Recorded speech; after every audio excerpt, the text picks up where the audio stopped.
Darkness fell upon Yorkshire, casting an eerie silence over the cobbled streets.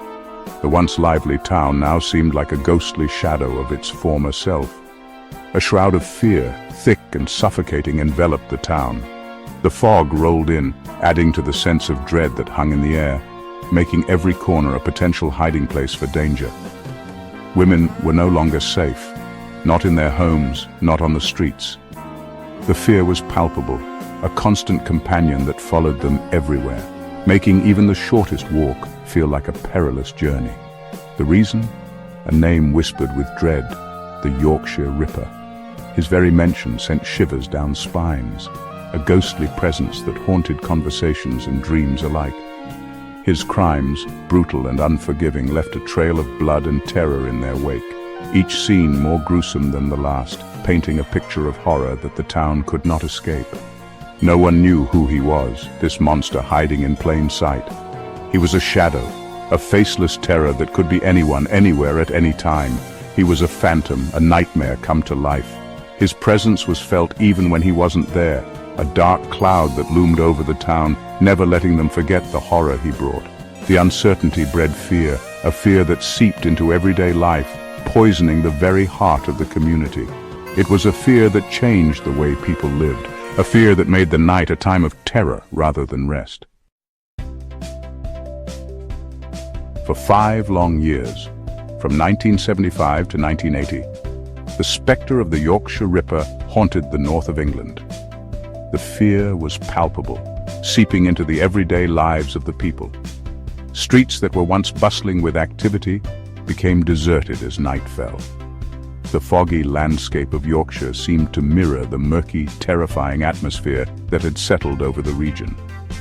The newspapers were filled with grim headlines, each one more horrifying than the last, detailing the gruesome acts of a man who seemed to strike without warning. His reign of terror began with the brutal attack on Anna Regulski in July 1975. She was walking home one evening when she was suddenly and viciously assaulted. The attack left her with severe injuries, but she managed to survive. This incident marked the beginning of a series of violent crimes that would leave a permanent scar on the community. She survived, but others wouldn't be so lucky. The Yorkshire Ripper's attacks became more frequent and more brutal. Women were living in constant fear, afraid to walk alone at night. The community was gripped by a sense of helplessness and dread. 13 innocent lives were extinguished, each one a hammer blow to the community. Families were torn apart, and the grief was overwhelming. Memorials with flowers and candles became a common sight as the community came together to mourn the loss of their loved ones. He preyed on women, often prostitutes, subjecting them to horrific violence. The red light districts, once places of business, became hunting grounds for the Ripper. The fear in the eyes of the women was unmistakable, as they knew they could be the next target. The brutality of his attacks shocked even the most hardened investigators. Seasoned detectives who had seen their fair share of violence were left reeling by the sheer savagery of the crimes. The crime scenes were horrific, with blood and chaos everywhere, leaving a lasting impact on those who had to investigate them. Each new victim brought a fresh wave of terror, the Ripper's name becoming synonymous with fear itself. People would hurriedly lock their doors and windows, hoping to keep the terror at bay. The streets were eerily empty at night, as the community lived in a state of constant fear, waiting for the nightmare to end. The hunt for the Yorkshire Ripper became an obsession for the police. The largest manhunt in British history was launched, yet he remained elusive. Dead ends and false leads littered the investigation. The pressure mounted with every passing day. The investigation was hampered by a combination of factors: outdated forensic techniques, communication breakdowns within the police force, and the sheer volume of information to process created a perfect storm. The Ripper, meanwhile, continued to kill, seemingly toying with the authorities.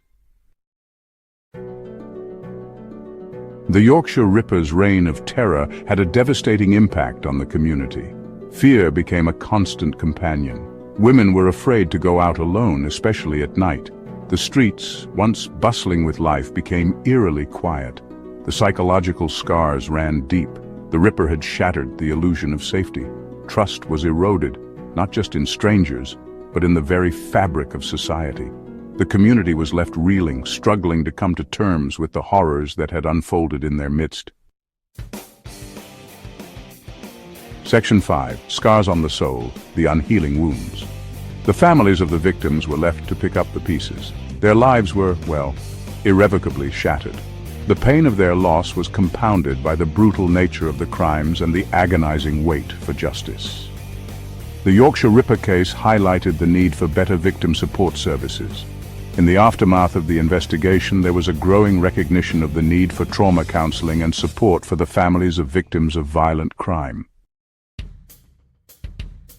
Section 6. Policing the Shadows, a Force Transformed. The investigation into the Yorkshire Ripper case had a profound impact on policing methods in the UK.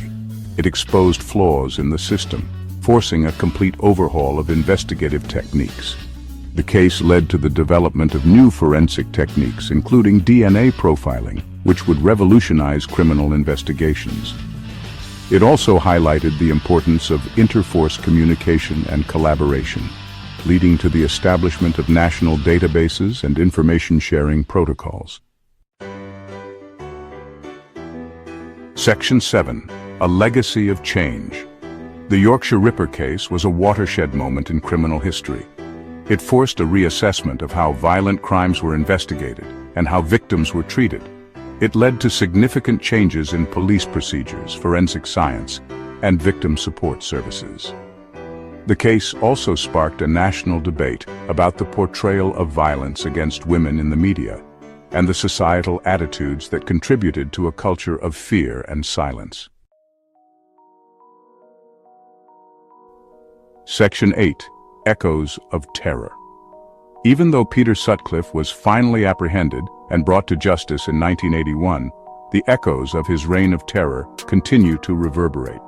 The case remains one of the most infamous in British criminal history, a chilling reminder of the darkness that can lurk beneath the surface of everyday life.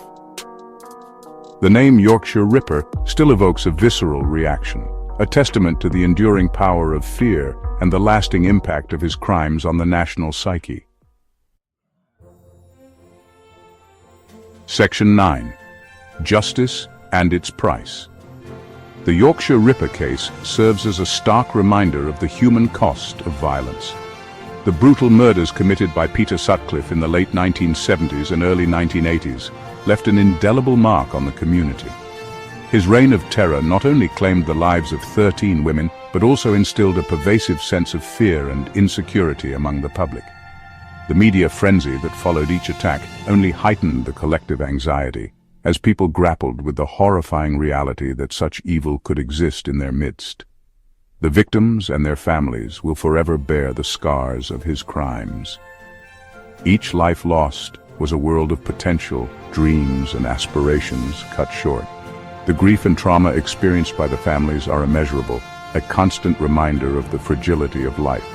Memorials and gravesites stand as solemn testaments to the lives that were taken too soon, places where loved ones gather to remember and mourn. The emotional toll on the families is a poignant reminder of the far-reaching impact of such heinous acts.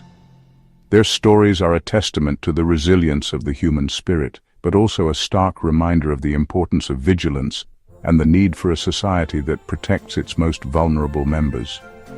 Survivors and the families of victims have shown incredible strength in the face of unimaginable pain. Their courage in sharing their stories and advocating for change has been instrumental in raising awareness about the need for better protection and support systems. Community vigils and public memorials serve as powerful symbols of solidarity and a collective commitment to ensuring that such tragedies are not repeated. The legacy of the Yorkshire Ripper is a complex one, marked by both tragedy and a determination to learn from the mistakes of the past. The investigation into Sutcliffe's crimes revealed significant flaws in the police procedures and highlighted the need for more effective law enforcement strategies. The case prompted widespread public outcry and led to important changes in how serial crimes are investigated and prosecuted. It also sparked a broader conversation about the societal factors that contribute to such violence, including issues of misogyny and the marginalization of vulnerable populations. It is a legacy that continues to shape the way we think about crime, punishment, and the importance of justice. The lessons learned from the Yorkshire Ripper case have had a lasting impact on the criminal justice system, influencing policies and practices aimed at preventing similar atrocities. The pursuit of justice for the victims and their families remains a driving force behind ongoing efforts to improve public safety and support for those affected by violent crime. As we reflect on this dark chapter in history, we are reminded of the critical need for vigilance, compassion, and a steadfast commitment to justice for all.